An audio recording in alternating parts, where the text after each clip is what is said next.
The show before the show. The show, the pre-show.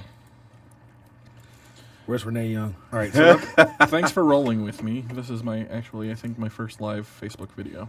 Oh, nice. That I've What up, though? figured or set up. Audio going. Let me know when I almost played Fiona Apple as your intro song. that would have been Which one? Criminal? I don't even remember now. Okay, that would- I cleared it. Okay. I say we go with it. Just let it go. All right, you're up, Kyle. Hold on. Oh, I'm sorry. Intro music first. I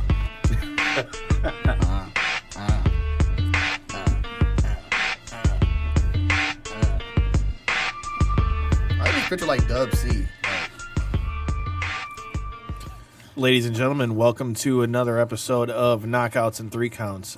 We have a very special guest that's coming in here shortly into the studio. We have a veteran of the Detroit indie scene, the mysterious Movado. And as usual, we have to my left, Devin McKenzie. To my right, Tony Thunder. That's and me. Returning to come lend us a helping hand, we got Ronan Sean Tyler. How you guys doing? Chilling, man. I'm good. It's weird being on this side of the show, man. Yeah, I know. They're just trying. Just so you guys know, this asshole is trying to throw curveballs at me today, but we're gonna roll with it and make it work.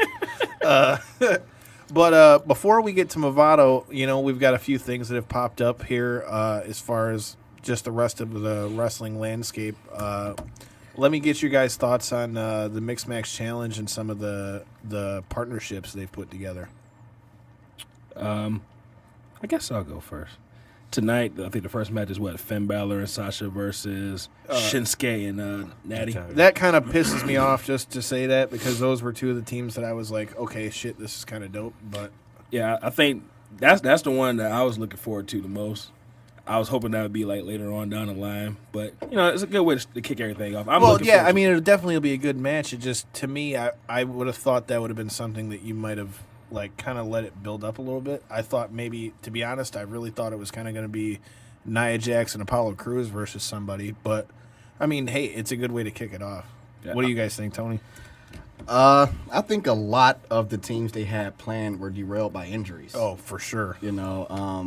I thought Enzo and Nia would have been a lot better than Apollo and Nia. Mm-hmm. Just they got that whole China and Eddie Guerrero thing. Well, okay, so here's a perfect question about that is they why the fuck, if you're not going to have him be the partner, why are you still like they're still playing it off like he's like babying her knee the other night on Raw? It's like, well, then why the hell can't he be the partner then? Well, remember the week before she was babying him for his knee. No, I get it, but that's what I'm saying. I think he's really hurt. I think her injury really didn't affect her wrestling, but I think he was really hurt. He must be. He started letting out some profanities when that happened. And he still hasn't. They canceled a lot of shows, a lot of 205 shows because he wasn't able to make it. And he still hasn't wrestled since.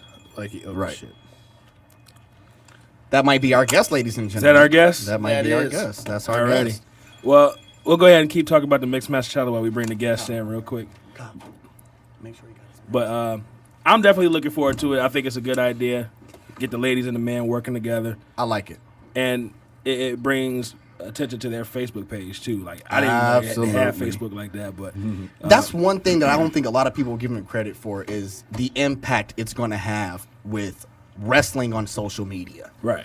That's the WWE doing this is taking wrestling social media to the next level. Right. Like you're doing live wrestling on Facebook. That's unheard of. I agree. Well, we got our guest coming in. Ladies and gentlemen, the mysterious Movado is in the building. Hey, he's here. Kyle, why don't you go ahead and give the proper intro to our guest, man? Let me put my headphones on first. If you don't mind. Can I get back? Like he's so nervous. Look at him. He's fumbling and shit. Look at this shit, man. Come on, man. Fuck you. I'll kick you in the dick, bro. Why is that always your go-to? Hey, dude, because it works on everybody, okay? A kick to the dick hurts everybody, okay? Just saying. I'll probably agree with that. I think I'd have to agree. I mean, I think it's pretty self-explanatory. Take it away, Kyle. As we were saying, we got the mysterious Movado on with us tonight, veteran of the Detroit indie scene, man. It's great to have you on the show, man. Woo! Ooh, it's great to be here. So I was letting Devin and them know. So the first few times I saw you wrestle is because you were a part of the tag team, the Bumpin' Uglies, with a buddy of mine, your tag partner that I train with now. So did you guys start just straight tag team? Was that how you got your start in, or? Years ago, let's see, 1996. That sounds like back in the 1900s. Right? That's how you know we got an old wrestler here. 1996 was the year. And Bubba McKenzie, my tag team partner, That's a hell of a name. he and I started with the Insane Clown Posse. So when we first started, it was called National All-Star Wrestling. Was the promotion out of Novi, Michigan. And he and I were not yet a tag team, even though we were in the band. Okay. So the Bumpin' Uglies group as a band was the first entity. Shout out to Rob Dizak. Yeah, Rob and Amato, Yep. our brothers All cool dudes. forever. The coolest guys you'll ever meet. But yeah, so that's how it started. Actually, I started with a gimmick called Felix von Jägermeister from Berlin, Germany. Yeah. And so I was the first ever National All-Star Wrestling Pacific champion.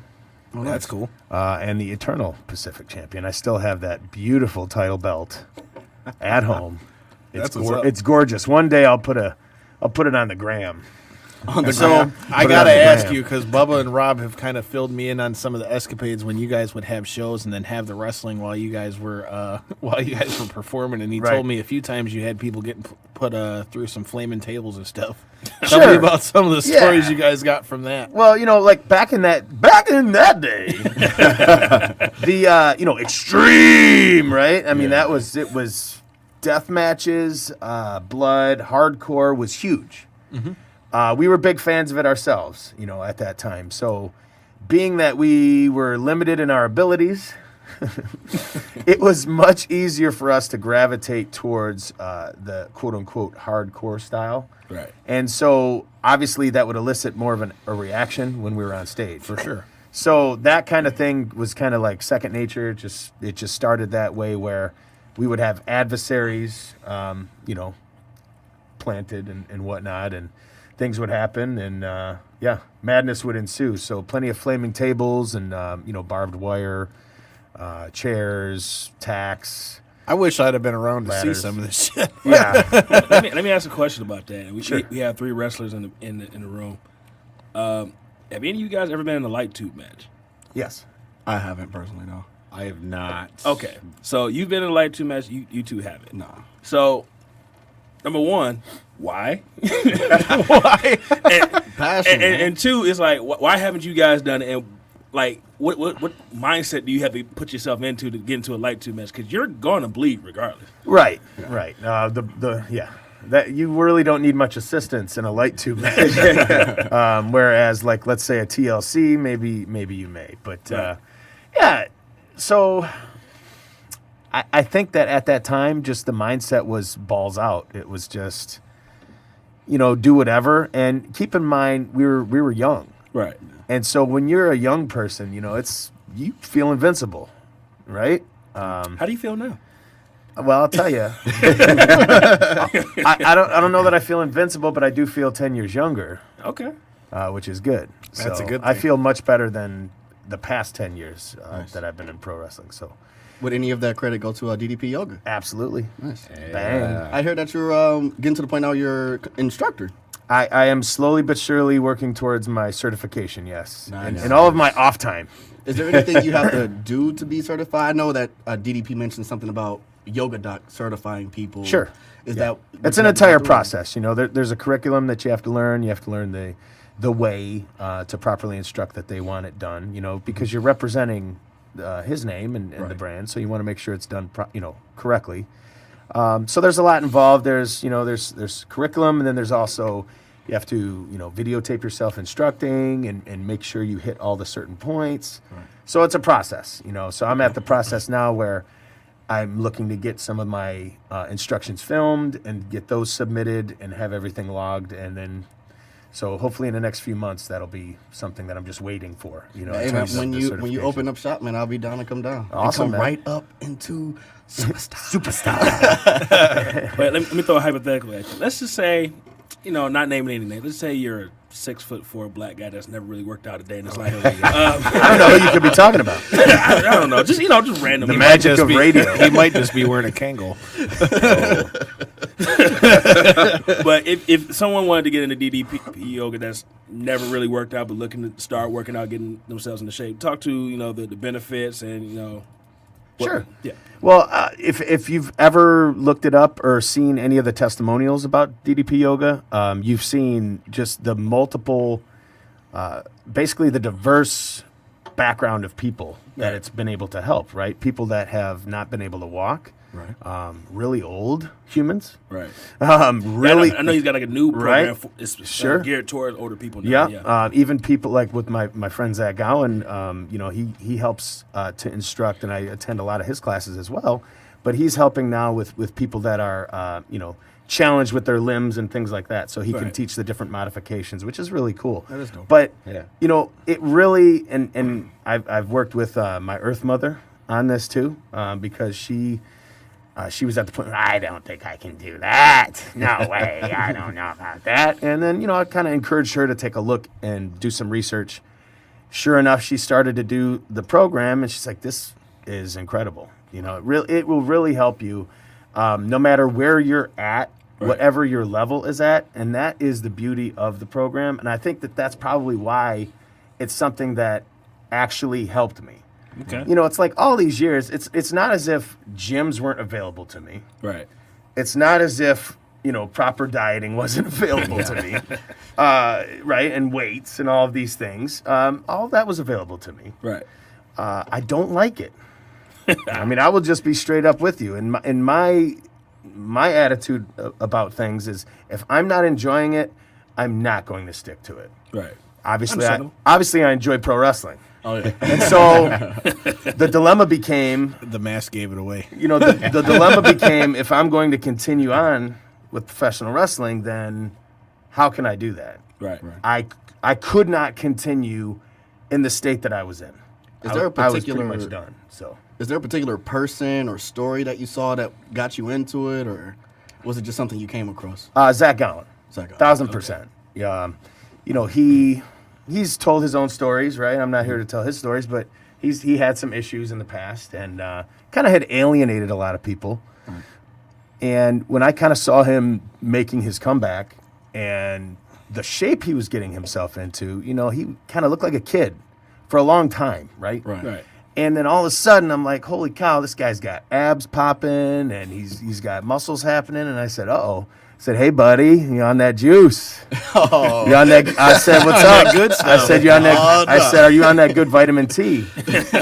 and he said, DDP yoga, bro. Wow. Yeah, just like Paige would. DDP yoga, bro. Yeah. And I mean, like from that moment on, I was like, tell me more. Right. Tell me more, because not only did I see the difference in his physique and what he could do and his flexibility, I also saw the difference that it made in his attitude and his kind of life view. And never underestimate the power of positivity, because that's something that POP? that was sadly needed for me too. I don't want to say that I was like, completely down and at my lowest or anything. Nothing like that. I mean, but it was easier for me to turn to that negative side, and I think it is for a lot of people, because life sucks. Let's not can. sugarcoat it. Yeah. It'll beat you down. We know this. We know all these quotes and all these motivational things. We get it, right? But it spoke to me. It helped me feel good. It improved my quality of life. And so when something does that for you, you tend to really, Gravitate turn towards to it. it. Sure. Love it and then promote it and do your best. That's why I'm, looking to become more involved. Nice. And it's funny you bring up Zach Gowan, because I remember when he had his run in WWE and all that stuff. And for somebody like me, I got cerebral palsy and stuff. So to see a guy like him do that stuff, and this is before I ever started training or fighting or anything of the sort. To see a guy like do that when he's got one leg, it's like, well, shit. If this dude can do that shit, then there ain't no reason I can't do that. And that's another reason. It's funny. we talk about DDP yoga because I've thought about doing that myself because my flexibility has never been my strong suit. And that's one thing I remember from last year because I went to Mania last year. And Paige's Hall of Fame speech, just listen to that guy talk. Like, you listen to that guy talk and listen to his outlook on life and all these things, dude. Like, that having a mindset like that, dude. Like, he almost makes you think you could like just will shit into existence, man. Oh, yeah. It's crazy. Oh, yeah. I've heard a lot of people say he's like annoyingly positive. I've heard that multiple times, but it's a good I don't thing. think I've cussed at anybody as much as I've cussed at DDP on TV. Like, he's not even in the room. And I'm cussing at him. You know? He's a larger than life guy. Like, well, many of the pro wrestlers have to be, but he is that guy. He is that guy 1,000%. Like, he's not putting it on. Right. He is that way. So when I had the opportunity to, speak with him and talk to him and meet up with him, I mean, like, he is so far ahead in terms of light years for humans. I feel like if everyone were on the same page as this guy, pun intended. See what happened there? That's because I see what you my did there. meteorites in the sky tonight. There you go. I saw it. That was from Planet Can we talk about Detroit. that for a second? Apparently, Detroit blew up or something. No, those are my buddies. They stopped in town for a beer, and everyone's freaking out. Like, look, it's just a couple of alien earthworms. Everything's gonna be good. Serious homies. But, I was on the way here coming from Kalamazoo area. Right. And on the way here, for about 2.5 seconds, it looked like daylight. That's how bright it was. It was like, boom, boom, what is going on? Wow. Like, I didn't know what happened. I was in the just gym, kept seeing- so I didn't see it. I just kept seeing it on Facebook, like, did you hear that? Did you see that? Did you feel that? I didn't hear it or feel it, but the sky lit up. Yeah, I thought it was daylight for at least 2 or 3 seconds. That's how bright it was in the But sky. it was just Movado's people, so it's all good. The homies, the serious homies. So another thing I wanted to touch on, since we talked about how you were part of the tag team with Bubba, he's told me stories about some of the guys you guys have gotten to work with. Give us a little bit of a look into some of the big names you guys have gotten to wrestle with, because he's told me about some of that stuff, and it's just cool to see where you guys have been, and now you're on your own singles run now. Thanks, man. Yeah, a lot of that was thanks to Insane Clown Posse. For sure. To Rude Boy, to Scott D'Amore. So definitely have to. Their shows are wild. We talked about those on the show before, too. Have to thank those guys for the opportunities, because really, without somebody to get your foot in the door. to get the foot in the door and to actually make a phone call for you or to go to bat for you is big. It's big, and it's something that I'll always appreciate. Back in those days, we had the opportunity to work with the Midnight Express and the Powers of Pain, which was absolutely cool. That's for me, you know what I mean? The Head Shrinkers, Samu and Alofa. Legends. Like to me, being able to hang out with Samu and hear his stories about Vince Sr. That's cool. Sharing a beer with this guy, like having him tell me about his very first match at Madison Square Garden when he was 17 years old, 16 or 17. Wow. I mean, to me, I'm just like, oh, this is like, this is so cool right now, right? Doing the fanboy. You're like pinching yourself, like, is this happening? These are like the coolest moments, being able to work with Bushwhacker, Luke. Being able to work with Demolition, that's cool. Wow. Big thanks to Phil Monahan and CIW and the people that again will look at you and know or have the confidence that you'll be able to, first of all, take care of those people and put on an excellent show. So never underestimate the power that being able to put somebody in the ring with somebody that is known will have for their career, For sure. And luckily lately I've had a couple of great matches too, like with Sean Davari. I saw that. And Hernandez. And that's cool. And how was that for you in a singles role? That's awesome. Because to be quite honest, not a lot of the promotions where I go, they kind of see me as, more of a side act, not necessarily somebody that, and I've even had it explained to me you're a character, so we don't necessarily need to put you in with a name. We can put you in with anybody, and, you'll kind of make your match its own thing, right? But selfishly, I would like to work with those names. Of course. And why wouldn't and anyone so, in business would? yeah, and so what's been great about with International Big Time Wrestling, IBW, you know, it's a great promotion. I go back a long ways. Bubba and I used to work with them years ago. And to now be able to kind of be in the main event picture there, me and Rough Crossing are actually feuding for the title there. You know, it's something that means a lot to me. So I go out of my way to help and try and promote, you know, even more than I do any show that I'm at. You know, obviously I promote every event that I'm on, but, you know, it means a lot. Are there any younger guys in the area that you like to work with that's like up and coming? I know there's a lot of guys coming out right now. You got, you know, Dre Jacobs, and I know you've been working a lot with El Ridiculoso Yep. and Tony Thunder. Yeah. Is that Masterson or who is that? Well, up and comers. Let's see. You know, I mean, Dre Jacobs is doing an excellent job. I mean, he's always fun to work with. You know, I see some of these new kids coming around. What I really see a lot of, to be quite honest, is a lot of people that go through the motions at training, get done, they're done with whatever their 12 weeks, 18 weeks, whatever it is. They get quote unquote cleared, and then they're into their gear and their merch. And I feel like that's important. Obviously, for me, that's really important. But you know, you really have to learn who you are and as a performer. So some of the guys that I really would like to work with now aren't necessarily super new, because I feel like they still have to determine like who they are. Right. Still finding themselves. Yeah. So I like to work with guys that have a clear understanding of like who they are, who their character is, what their role is. So there are a few people that like, I'm a real big fan of Jay Miller, and Lotus, you know, GQ, but like those guys are not new. Right. I remember seeing GQ shit when I was still in high school for Flash and shit. Yeah. Yeah. So they're not new in any way, but I mean they are new together though. What they're presenting is new.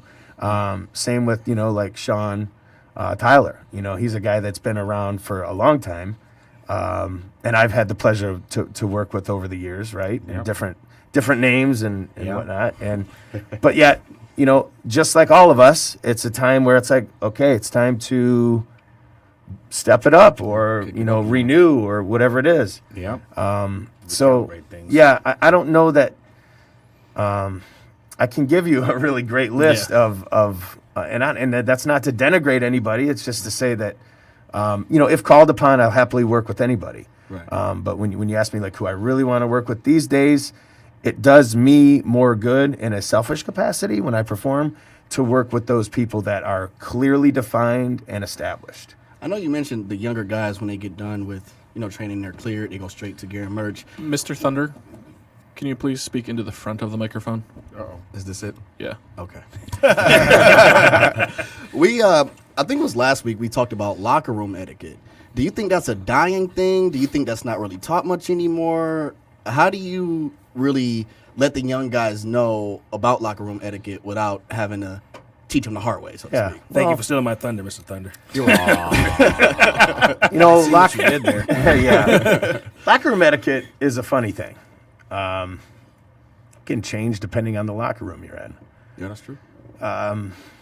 You know, so a lot of what happens, and I can only really speak to, let's say, the House of Truth in terms of training. I'm more involved in that school than any other school, just by virtue of. We definitely got to come back to that's that. my alum. That's where I went, and it's near my home. It's where I go. It's where I go to train myself. It's where I do yoga and things, you know, DDP yoga. But, you know, I know for a fact that it's taught in terms of the curriculum. Okay. Mm-hmm. It's a very big part of the discussions that are had within the school. But there's a difference between teaching somebody and telling them and having them, you know, say yes and I understand and right and thank you, Right. Which is the answer for everything in pro wrestling for new guys, right? Yes. I mean, for myself, anywhere I go. I mean, if I'm debuting somewhere, they don't care that I've been wrestling how many years since the 1900s. they do not care. I'm new to them, right? So like, what's old is new. Right. Everywhere you go is new. It's, you know, so.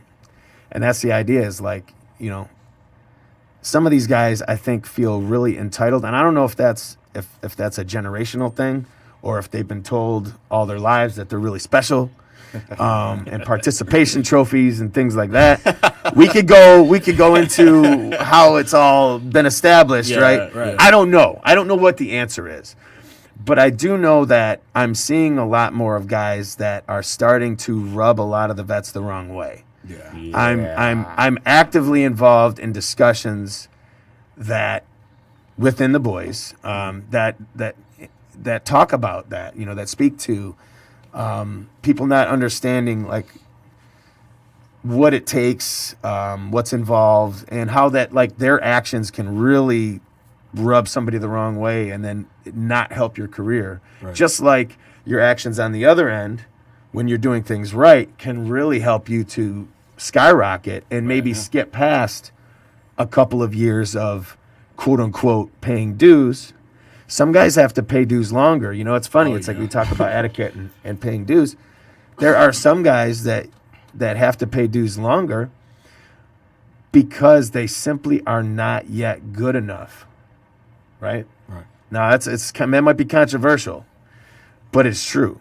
So not that I'm above helping, because I still help at shows. Right. It's not that. It's that if you're putting yourself in such a position that the promoters everywhere want to book you, it's then hard to expect that person to show up 5, 6, 7, 8 hours early to the show. Right. Yeah. To set up the ring. Now, when you are new, and I tell anybody this, the first couple of years, that's what you're going to be doing. And that's really what you should be doing, right? But you could see it with some of the guys that just quickly take off, how sometimes that all of a sudden they don't have to do that anymore, right? So the rule, there's a set rule, right? There's kind of a set rule book that we all go by. Right. But then it's situational. It's different scenarios. And I think that's where the gray area comes in. And sometimes people play too much in that gray area, and it gets them heat. So you got to learn how to dance that line, right, Sean? Absolutely. Well, it also falls into who you're associated with a lot of times too, because I've seen a lot of guys that will get involved in a situation where they're in a certain group of people, or even just in a tag team, and their tag team partner generates heat, and then those other people generate the heat because they're associated with them. Crime Time is like the greatest example of that. I don't know if you guys have read JTG's book. His whole book is about heat, about how Chad was like getting themselves into all these messed up situations because that was his tag team partner. Another great example of that, I just listened to it on Something to Wrestle With this week. The whole thing, they talked about the Rockers and how, because Marty Jannetty was getting drunk all the time and shit like that, how it screwed things up, or how he had gotten, there was a thing on there just recently. I mean, this dude's like older now, and they're talking about trying to fuck wait, dude, we ain't gonna talk about it. Yeah, you don't have to. But the point is, other people's heat is bringing you shit that, and it's crazy. So I'll take it a step further, too, to even, this is a discussion that we've been having down in Lima, Ohio, for War Wrestling, a company that I work for down there. It's an excellent company. Long-standing. They've been in the community for years. They're having their upcoming Hall of Fame show February 3rd, so it's going to be huge. They usually have over 1,000 people there. But nice. So, last time we were talking about it, and it's like, that is a big town that people after the event like to get together and let their masks down or their hair down or their fringe down, whatever it is, and get a little wild, let's say. And so, but perception is reality, right? Yeah. And so what happens is the bigger that the shows get and the more sponsors that are involved, the more eyes are then on the people that work for that company. So it's kind of been something that's been brought up the last few months. Tom Williams, the promoter there, would speak to everybody and let them know, look, guys, it's fine to have fun, but let's all please remember, that we represent war, right? When we're out there, they don't see Josh or whoever, they see, here's the group of wrestlers from war. Right. So that if we're out acting the fool and whatever, causing all kinds of ruckus, right, that's not going to reflect well on the promotion. So then you talk about, a tag team or a certain group of people, how it can affect your bookings.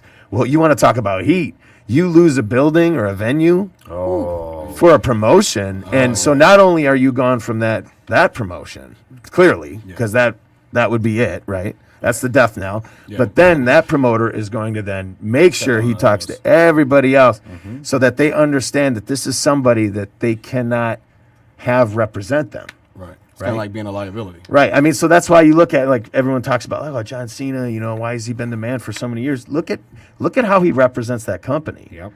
Look at the work that he does, right? And look at how he represents that company. And then you come back and tell me why. Not only because he looks incredible and he can work and put on these matches, right? And whatever your tastes are, he has excellent matches. I don't care what anybody says. Right. And just as the Make-A-Wish stuff, all the different charities. I mean, what he does is incredible, right? And so that is why he's so successful. Because when you put that positive face forward and you work twice as hard as anybody else in the room, that's what people are looking for. They're not looking for the guy that's just going to show up, do his thing, then get all messed up at the bar, cause a scene, right? And then have people then talking to you about one of your wrestlers was causing a scene at our bar. Right? So you can see how it can just... And that goes into another question I had. Like, you said you started in 1996.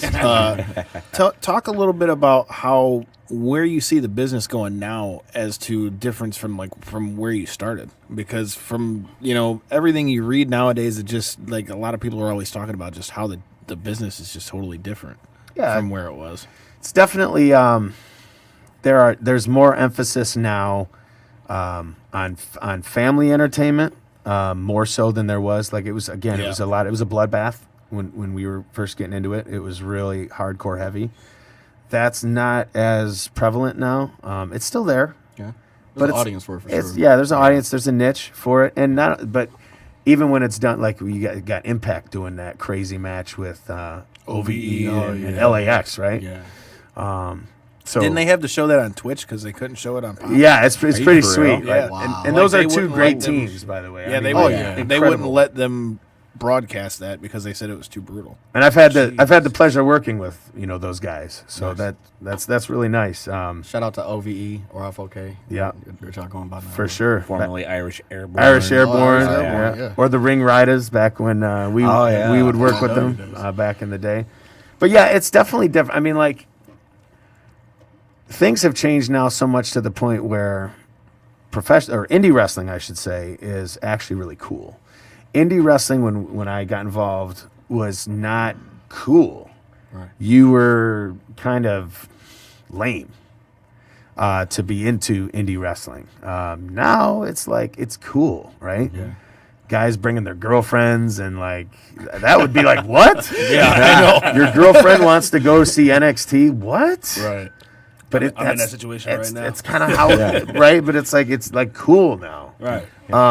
You talk about that, how it's like cool now to go see indie wrestling. I still even hear it once in a while nowadays. But I feel like back in those days, you probably heard it a lot more than I did about how like random fans would call indie wrestling the minor leagues and things like that. Mm-hmm.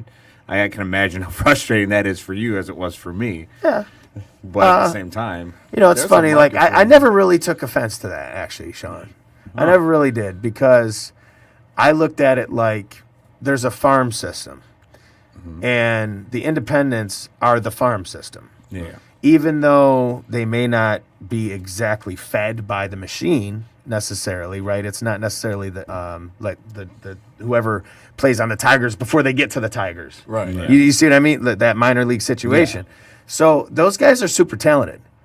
There's many guys in the minor leagues or in the farm team system that are of that caliber, right? Yeah. They're not all, but there's many that are, and that go on to that. And that's so I never really took offense to that, because if I had to explain it to somebody, I a lot of times would use similar verbiage. I would use, it's like a farm system. This is where you develop yourself, you get the experience, you travel the country, you learn to work in front of all these different audiences, right. You expand your brand, you get your experience, you connect with people, you have networking, right?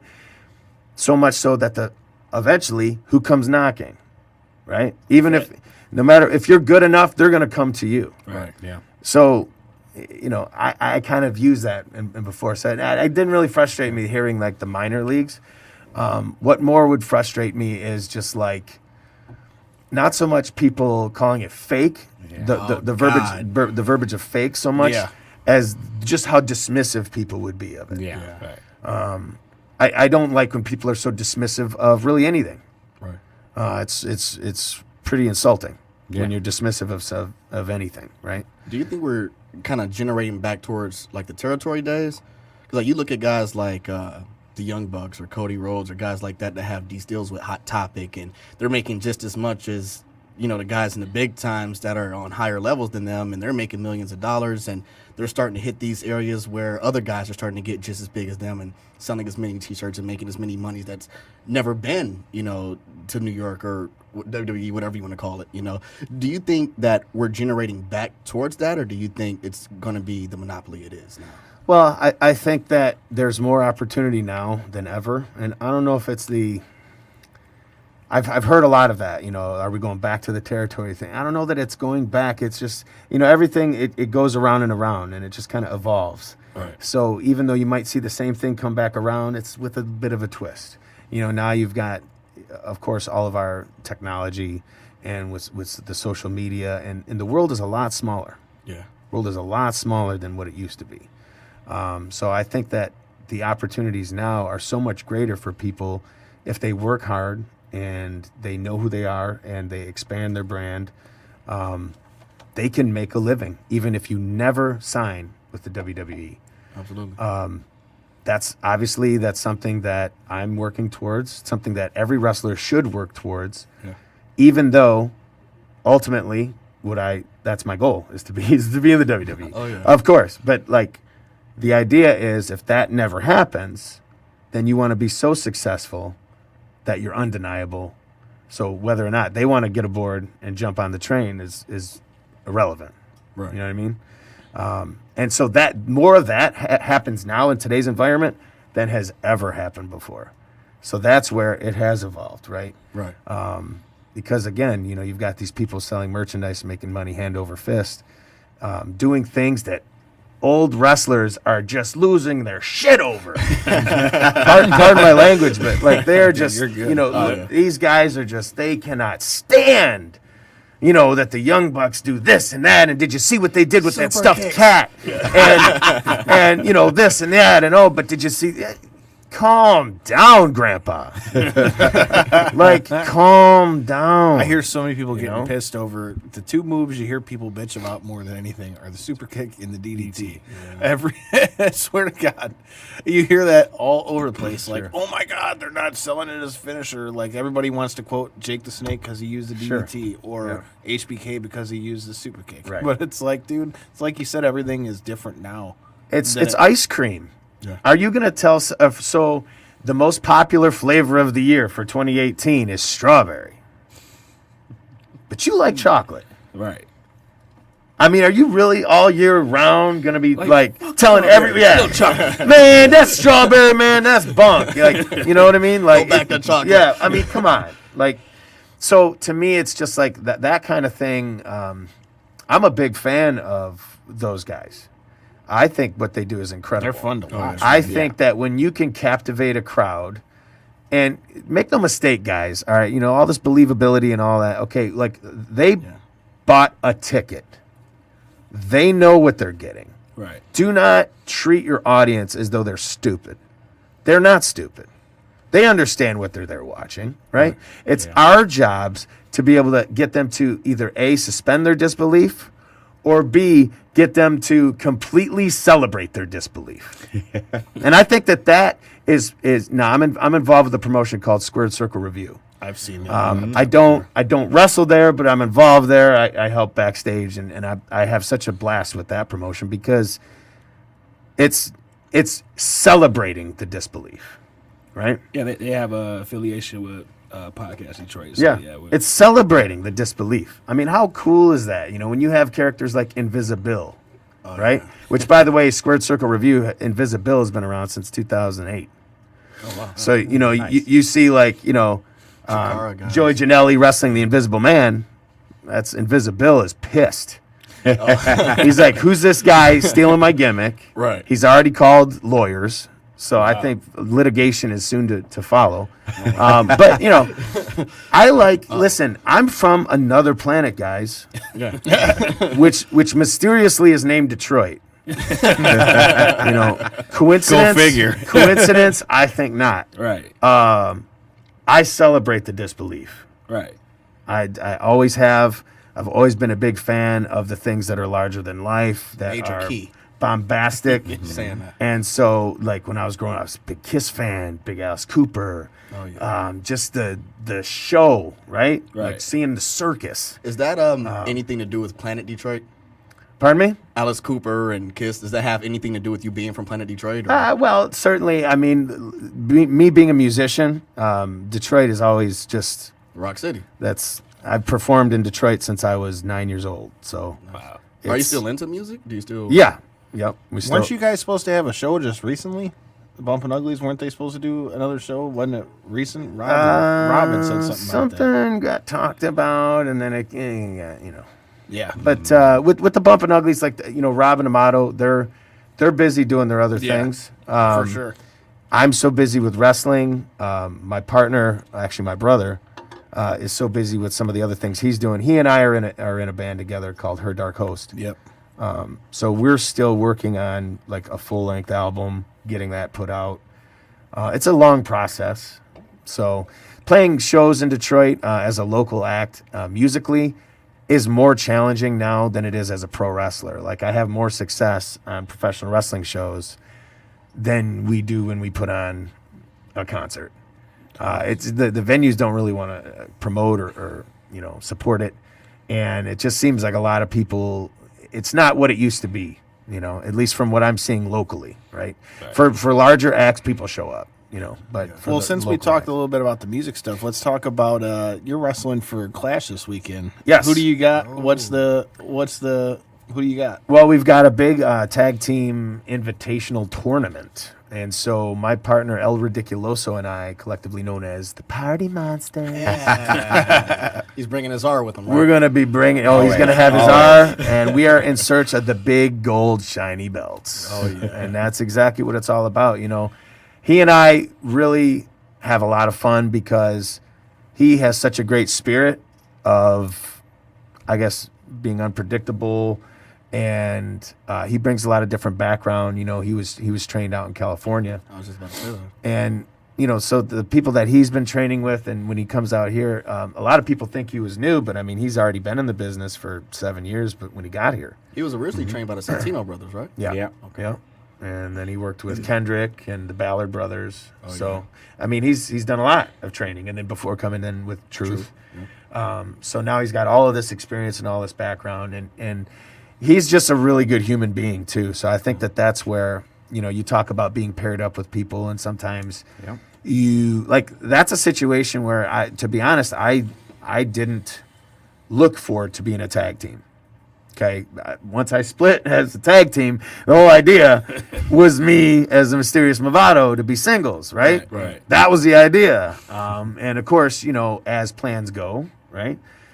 So I still have a strong singles presence, but in several promotions, they like to use me in a tag team role as well, which I love, obviously. I mean, Right. I still gravitate towards that. So when I was paired with El Ridiculoso, it was awesome because, like I said, I wasn't looking for it, but then having it happen, and then, like, he and I work out a lot. We do DDP yoga in the morning. Oh, nice.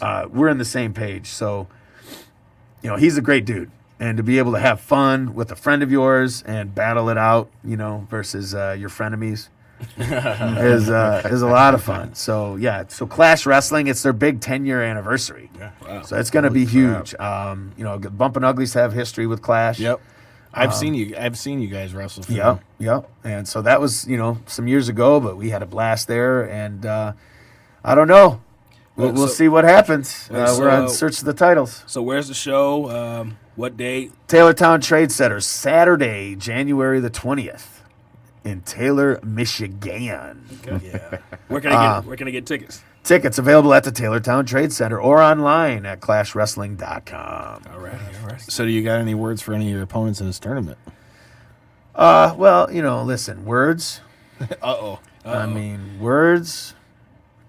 You talk to me about words? Oh shit! I Words, opened up they the mean can, dog. things. No, I mean, listen. Practice? Listen. We're yeah. talking about Thank practice, you. not the game, Yeah. but practice. Playoffs. We're not going to see in Detroit anytime soon. Right. No, basically, if you're not ready to party, then stay home. It's time to party. This is the time for El Ridiculoso and I. This is the time for a new year to really put our stamp on the tag team division in Clash Wrestling. It's our debut, so we're really looking forward to really make a statement. I'm a big fan of Mask. And the fact that you guys are doing the party monster gimmick and the way his mask, I never realized until I really looked at it what was on his mask. I want to ask you, do you have any inspiration for your mask? Did you design it yourself? So our original masks, my partner and I designed. The original design, which is kind of it doesn't have this Aztecian look to it, but it's the points and it's the star and all of that. Really what we looked at is we looked at Mil Mascaris, we looked at Mysterio, we looked at a couple of our favorite masks, and we said what elements out of those masks did we like. So we took some of the eye design from like a Mil Mascaris, and we kind of moved around and decided what we wanted to do. So he and I collaborated. My brother's a really good artist. So one thing that, Justin Bub McKenzie, he's an incredible artist. So he brought that to life. And then when he and I, had split and he went off and stopped wrestling, I wanted to increase the look. I wanted to make it mine, but still wanted it to be recognizable. Right. So I got a hold of an artist named Jesse Hernandez out of California. Nice. He calls himself Urban Aztec, and I saw some of the work he did. He redesigned Psychosis, Juventud Guerrera, Psychosis. Ray, I always like Dr. Wagner Jr., big Wagner fan. Nice. So when I saw all the stuff that he had done for them and the twist that he put on it, that's exactly kind of the aesthetic that I was looking for with my thing. So we started to talk, and he came back to me and he shot me this image, and I was like, what? So I shot that over to my gear maker, and then he was able to, and kind of what you're looking at now, this mask is like a hybrid between what my gear maker's vision of a different version of it and the Urban Aztec design. But most of my masks are strictly the Urban Aztec design. Now, I don't know if you guys noticed, but if you look at El Ridiculoso's mask, it's 2 martini glasses and 2 naked ladies bent over. And you can't tell just by looking at it, but if you pay attention, I think that's dope. I got to ask real quick. We were still talking about your mask here. I noticed some similarities between the mask that you currently have and some of the other designs that you may have being kind of similar to, I'm trying to think of the best way to word it, but some of the Joker's cards from ICP. Is there any influence from that added into your design at all from your history with them? So, no. But I will tell you this, that after our designs came out, their designs came out. Okay. And so it was not lost on us that those designs looked very similar. Okay. And it was...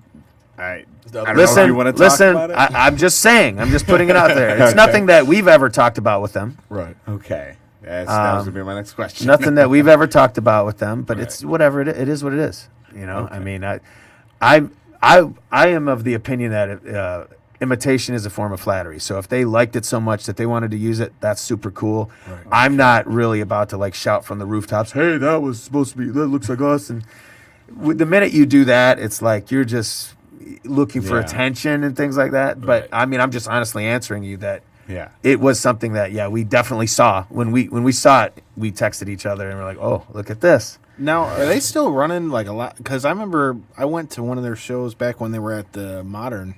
Mod X. Yeah. The old Mod X I'll never days. forget, dude, the one time I ever got to go see them, it was right after I had leg surgery, so I was sitting on the red couch in the back, and I'm sitting there with my leg propped up.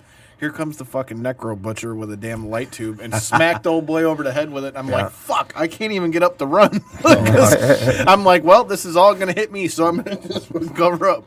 But are they still running like regularly? Or? I don't know how regularly. I know that they're going to be doing obviously the big gathering of the Juggalos. They do that every year, and they usually do something called Juggalo Day, which happens in February sometime, and I think they're doing that out of state as well.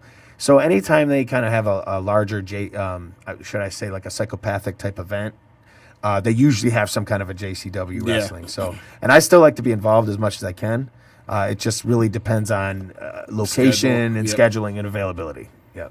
Cool. Well, quick question. You brought up Truth Martini a couple times. Yes. Talk to me about that.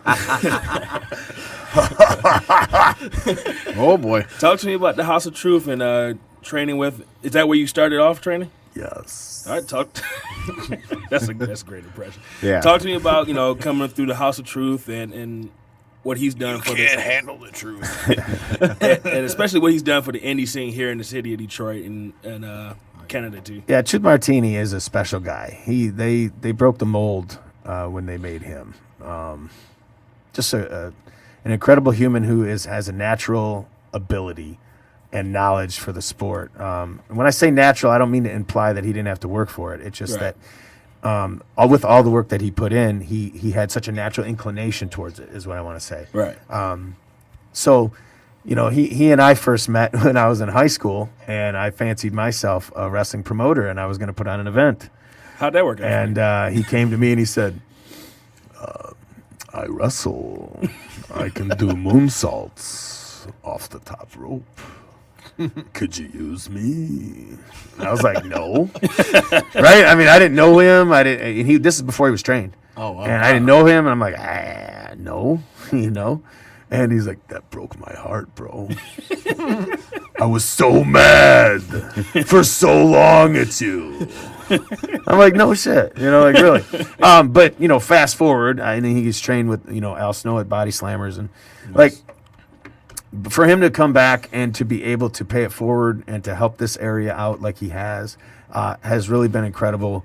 Seeing him perform at the Tokyo Dome a couple years back, for me was a lifelong thrill. Right. I know how much Was that for New Japan? Yes.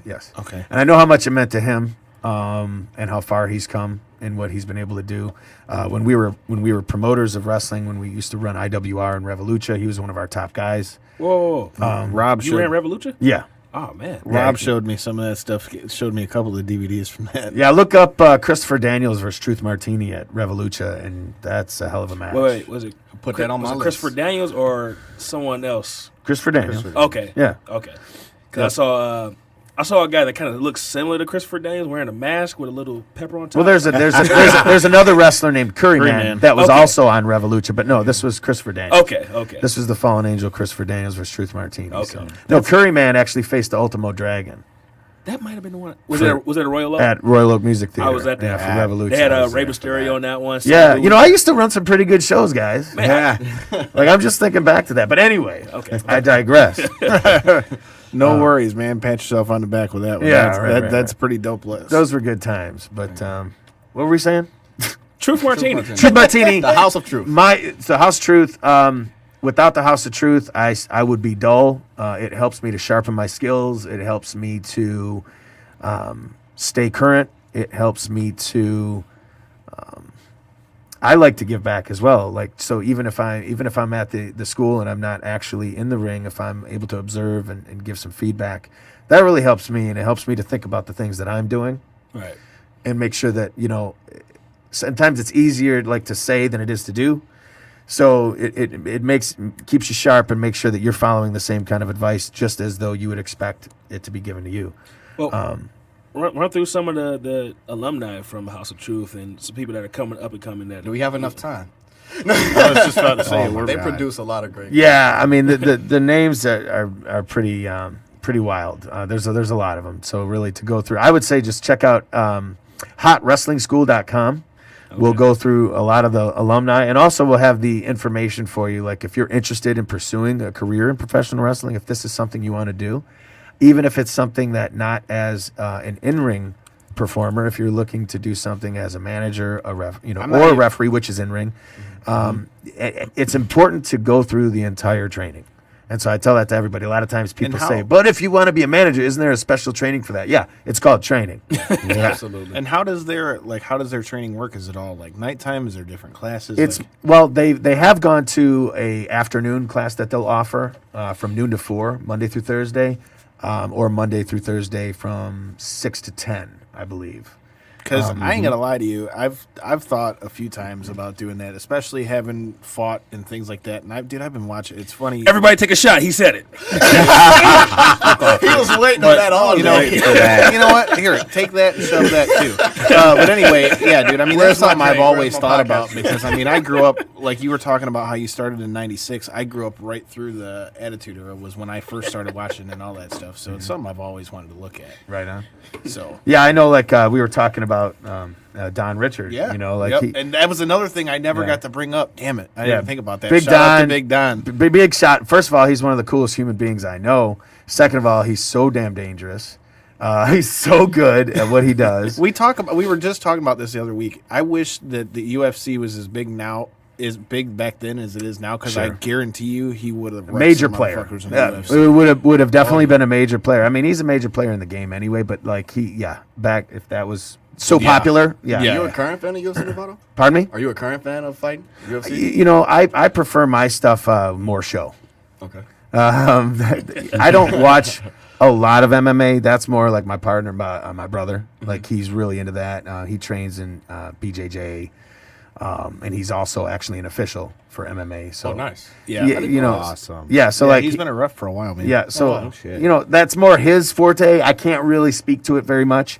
I mean, I watch, I enjoy, but have you heard any of the controversy about the UFC fighter DC and Nick Jackson going at it? No, not aware. Okay, there's this big thing where they kind of had a back and forth on Twitter coming up towards the current pay-per-view. I know Devin wanted to touch on it a second before we kind of got out of here, but do we have enough time to get into it? We got 5 minutes. 5 minute warning. Well, since we're in the last 5 minutes, why don't you tell us about any other shows you got coming? We talked about Clash a little bit. Anything else you got coming? Sure. Well, let me just open up the old mysterious calendar here. Mysterious calendar. Well, while you're pulling that out, why don't you go ahead and throw your social media out there for the people so they can follow you and all that good so stuff. On Facebook, Mysterious Movado, right? My fan page. Do you have enough people? Do you have enough space to add new people? So as Josh Movado, I'm maxed out, but under my fan page, you can like that. Okay. So, which is what I hope. You know, I'm at like 1,400, something like that, 13 to 1,400 likes. I got 5,000 friends on there. It'd be sure nice if everyone would click like. We're dealing with the same thing now. I hear everybody, oh my God, bro, the show's cool. Well, then why don't you like the please page, follow asshole? and like, right. Yeah. So that's the struggle that we all face. But yeah, so on Facebook, on Twitter, at BNU number 2. That's BNU, the word number, and then the letter 2. And then, of course, on Instagram at Mysterious Movado. So Pro Wrestling Tees is a big source for me as well. So if you're not able to find merchandise or T-shirts at the events that I'm at, you can always go to ProWrestlingTees.com/The Mysterious Movado. I've got 4 exclusive online designs there. Also, Collar Elbow has great gear. If you check out collarelbow.com and then you go ahead and use code Movado at checkout, you're going to save some money and help this alien out too. So that's really what I'm into right now. I'm kind of working on several projects. We've got a graphic novel coming out later in the year for the Mysterious Movado. I've got a video project I'm working on as well, and just continually trying to get down to Mexico. Out on the grind. Trying to travel more, and Ooh La La Lucha is coming back May 5th. So so on top of Clash Wrestling, right? We got Pro Wrestling All Stars coming up. You got the big War event in Lima. Horror Slam is a cool new thing that's happening. Oh yeah, we were there here. Yeah, Tony and I were in the building for the last one. February 9th, Horror Slam. That's a lot of fun. I'll be going back to Fremont, Ohio on February 10th for live pro wrestling. I just defeated Jock Sampson in the main event of the Loser Wears a Dress match. Oh, boy. Jock Sampson decided that he was going to attack Tim Horner Jr., and so we were not quite sure what that leaves in terms of if we're going to have a return or if he's actually suspended. I've yet to find out what's happening there. And then you've got IBW coming back February 11th. So you've got me and Rough Crossing at the Token Lounge in Westland. XICW Winter Slam in Algonac coming up on February the 18th. That's always fun. Every year, that's a blast. A lot of fans come out to that. It's supposed to be debuting in New Wave Pro Wrestling in Indiana in March. Of course, you've got MPWA's big return coming up here March 16th. I'm going back to Greektown Pro Wrestling in Toronto, as well as Lucha TO. So that's going to be at the end of March. Squared Circle Review's coming back March 31st. So that's going to be cool. I mean, like I said, you're not going to see Movado there, but you're going to feel me in my presence. So you got to show up to that. And of course, April again, you got big debuts, FWF, RCW in Indiana. Wow. Lucha TO going back there. Ooh La La Lucha in May. So again, you never know if I'm still working out trying to make it down for WrestleMania weekend for all those events. Dude, if you go down there, I already have tickets for Mania, so we'll definitely have to link up if you make it down there. Right on. All right. Well, everybody, why don't we throw out our social medias? I changed my Twitter because apparently His mama don't love him. That's why. No, that's Kevin Russ. That's not me. My mama loved me. All right, let me tell you that. My teddy bear loves me. My mama loved me until I got rid of my teddy bear. I was about to say. Yeah. Oh wait, let me finish. Let me sorry. finish. All right. There's apparently 2 Tony Thunders on Twitter. I'm gonna kill you both. Give me my name. I changed my name to @the Tony Thunder, the Tony Thunder. However your accent is. The. I think we expressed the difference between that last week. Yeah, those in Indiana dialect. Yeah, all right. So the Tony Thunder on Twitter, Tony Thunder on Instagram, Tony Thunder on Facebook. That's me. All right. Any shows coming up, Tony? This weekend we're at the Century Center in South Bend, Indiana. And on the 3rd, I believe, we're in Toledo for NOW. Okay, and then February 10th, there's actually a benefit show coming up, and I'm trying to remember. I don't remember the exact town. I got to get more information. Brownstown. Oh, yeah, cool. And that's an How event. you know what you doing? I won't be there. I just jumped in because I won't be there, but everyone should be there. I'm going to be out of town. That is a really important event to help Video Mike, who passed away here a few weeks ago. Yeah. And then on the 24th, there is an event going on at the Troy Community Center. I'm not sure if the promoters contacted you, but he has invited you and I to come out and be a part of that. So That's the DSW show, right? no. Oh, okay. No. Go ahead. We're not social media out there too. Sorry man. about that. Social media is on Twitter. It's @Sean_Tyler. For Instagram, it's @RonanSeanTyler. And on Facebook, you can find me under the name Sean Tyler. And for us in the show, we've also got some big things that we can finally announce without getting in trouble this time. That was pretty interesting. You got in trouble last time? we got in trouble. That's why the post. Well, came we out. didn't get in trouble. Okay, I do remember. But It was so a misunderstanding. next that week, it was able to work out. next week we have the human tornado coming on. But can I just say that? Thank you, Tony, for making that happen. Good look, kind sir. That's my white whale. I gotta talk to the Human Tornado on my podcast somehow. I'm looking forward to it. So I'm gonna try not to mark out, man. Yeah. Oh man, that's good. We've got him It's gonna be a coming fun on next time. week. The following week, we have Manib Al-Samni, who's making his pro debut. Manib, can't wait till you come back, man. At the Motor City Casino. 3-time guest on the February, February the 9th. We have that week, I'll be going on Cage in the Cave podcast. Their guy, Bobby Adams, will be coming on our show the following week. And then we're going to be doing our first live show at Astronomicon with names like Kevin Nash are going to be there, Scott Hall, Road Warrior Animal, Brother Papa Love, Shango. Papa Shango. Eric Bischoff. Yep. And then you've got Booker T there as well. The 5-time. Yeah, so we've got that going. In March, we're going to be doing TXC at the Suburban Showplace. Shout out to Joe Battaglia for putting us on for that. We've also hooked up with Metro Pro Wrestling, so we got to see when we're going to do that too. But a lot of big things out in the works for us too. Coming up. Exactly, we're on a come up. Yep. As far as social media, you can find me on Facebook @Kyle Collison, and Instagram and Twitter. It's @Detroit NOKOUT. Follow it. I follow everybody back. And follow the Knockouts and 3 Counts Facebook page. Follow us on Twitter and Instagram. We're going to blow up your KO3C news Pod. feed. You ain't lying. We're going to blow up your news feed tonight. Hit me up on Twitter at Devin63. That's DEVINTHE63. And hit me up on Instagram at Allsteak No Sizzle. Follow it now. Yes, We want to sir. thank the mysterious Movado Exactly. once again. Thank you, yes. kind sir. It And was we a will great definitely- pleasure having you in We here. will definitely have you on the show Always a again pleasure for being sure in as your well. presence. Shout out to Rob and Bubba as well. Kyle, take it away, man. Peace out, motherfuckers.